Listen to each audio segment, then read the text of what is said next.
Sveiki visi! Šis trumpas gidas yra skirtas būtent tiems, kas ruošiasi pono Oblio kursam. Kągi, per kelias ateinančias minutės pasinersime į patį Vibe Coderio pagrindą. Tai yra, kaip prakalbinti dirbtinį intelektą taip, kad jis mūsų suprastų. Kalbėsime apie efektyvią užklausų inžineriją. Gerai, tai nuo ko pradėti? Pirmiausia, kas iš vis yra tas Vibe Coding? Pagal Vibe Coderio leksikoną tai yra programavimo būdas, kai, mes tampame ne kiek kodo rašytojais, kiek architektais. Mes nerašome savo pirštais kiekvienos kodo eilutės. Vietoj to mes aiškiai savo žodžiais pasakome dirbtiniam intelektui, ką norime sukurti, o jis tampa mūsų rankomis ir parašo techninį kodą. Iš esmės sakome ką, o dirbtinis intelektas išsiaiškina kaip. Štai koks mūsų kelionės planas. Pirmiausia, išnarstysime, iš ko susideda gera užklausa. Tada pereisime prie pagrindinių technikų, pamatysime, kaip visa tai veikia praktikoje ir galiausiai paliesime, patį svarbiausią klausimą. O kur šioje istorijoje lieka žmogus? Taigi, geros užklausos anatomija. Ir žinot, kas čia įdomiausia? Sukurti gerą užklausą tai nėra kažkokia juodoji magija. Anaiptol, tai yra amatas, turintis aiškią logišką struktūrą, kurią tikrai galima išmokti. Pažiūrėkime į šią lentelę. Iš esmės parodo tobulos užklausos receptą.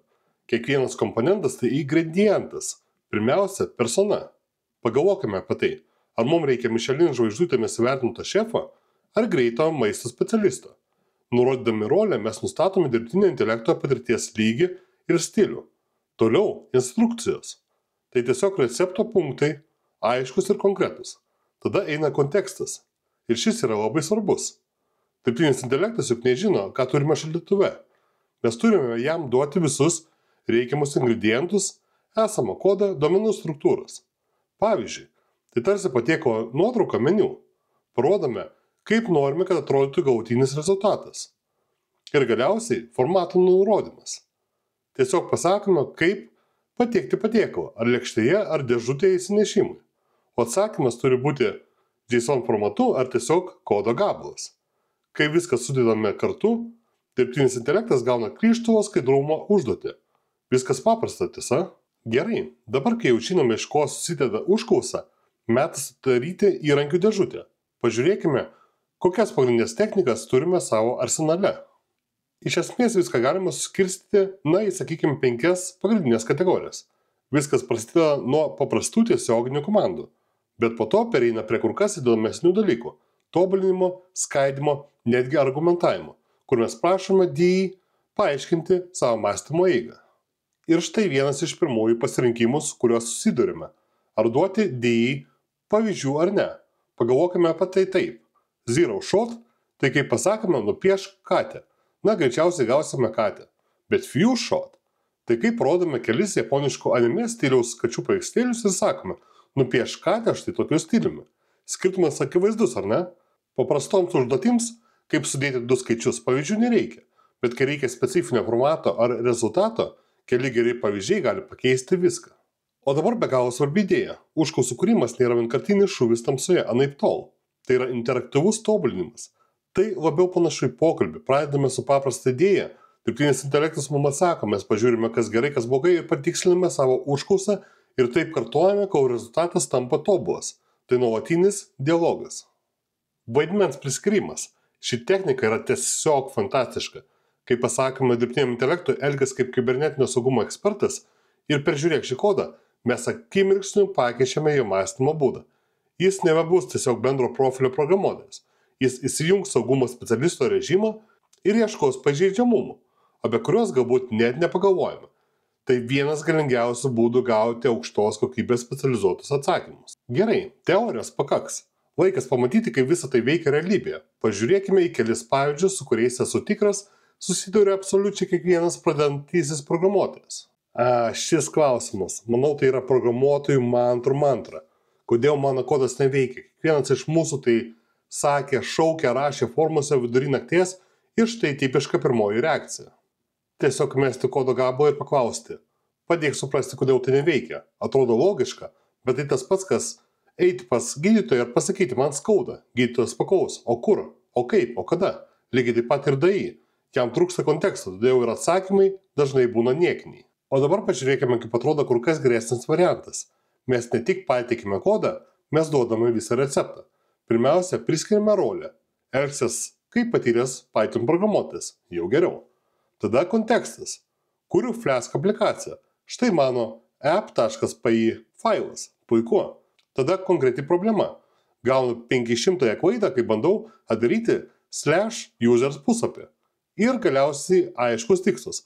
Paaiškink, kodėl taip yra ir duok pataisytą kodo versiją. Matote, dabar dirbtinis intelektas turi visą informaciją, kad galėtų duoti tikrai naudingą atsakymą. Tai diena ir naktis. Ir dar vienas geras triukas – minčių eigos užklausa. Vietoj to, kad tiesiog sakytume, sukurk man registracijos formą, pabandykite pasakyti, paaiškink man žingsnis po žingsnio, kaip sukurti saugią registracijos formą ir tada pateik kodą. Ką tai duoda? Na, tai ne tik duoda galutinį kodą, tai duoda paaiškinimą, kodėl kodas yra būtent toks. Tai neįkainojama, kai norime ne tik gauti rezultatą, bet ir išmokti. Gerai, o dabar didysis klausimas. Galbūt pats svarbiausias, jei dirbtinis intelektas rašo kodą, tai ką tada veikia programuotojas? Koks mūsų vaidmuo šiame naujame pasaulyje? Skaičiai atrodo bauginančiai. Kai kurie tyrimai prognozuoja, kad dirbtinio intelekto automatizacija gali paveikti net iki 300 milijonų darbo vietų. Tai skaičius, kuris verčia susimastyti. Tiesa, natūralu, kad kyla nerimas. Bet štai kur visa esmė. Mūsų vertė keičiasi. Ji persikelia iš mechaninio kodo rašymo į gebėjimą mąstyti kritiškai, skaidyti didelės problemas į mažesnės ir svarbiausia efektyviai vadovauti savo dirbtinio intelekto asistentui. Mes tampame nebe eiliniais darbininkais, o projekto vadovais. Ir štai esminis etikos principas, kurio negalima pamiršti. Dirbtinis intelektas negali būti autorius. Kodėl? Nes autorystė neatsiejama nuo atsakomybės, o dirbtinis intelektas negali prisimti atsakomybės. Tai reiškia viena. Už viską, ką sugeneruoja dirbtinis intelektas, esame atsakingi mes žmonės. Dirbtinis intelektas gali būti mūsų teptukas, bet paveikslą tapome mes. Jis gali padėti rašyti natas, bet kompozitorius vis tiek lieka žmogus. Na štai tuo šį paaiškinimą ir baigsiu. Įrankių dėžė čia dabar atidaryta. Pagrindiniai principai aiškus, belieka tik vienas klausimas. Koks bus pats pirmasis jūsų promptas? Kokią idėją paversti realybę?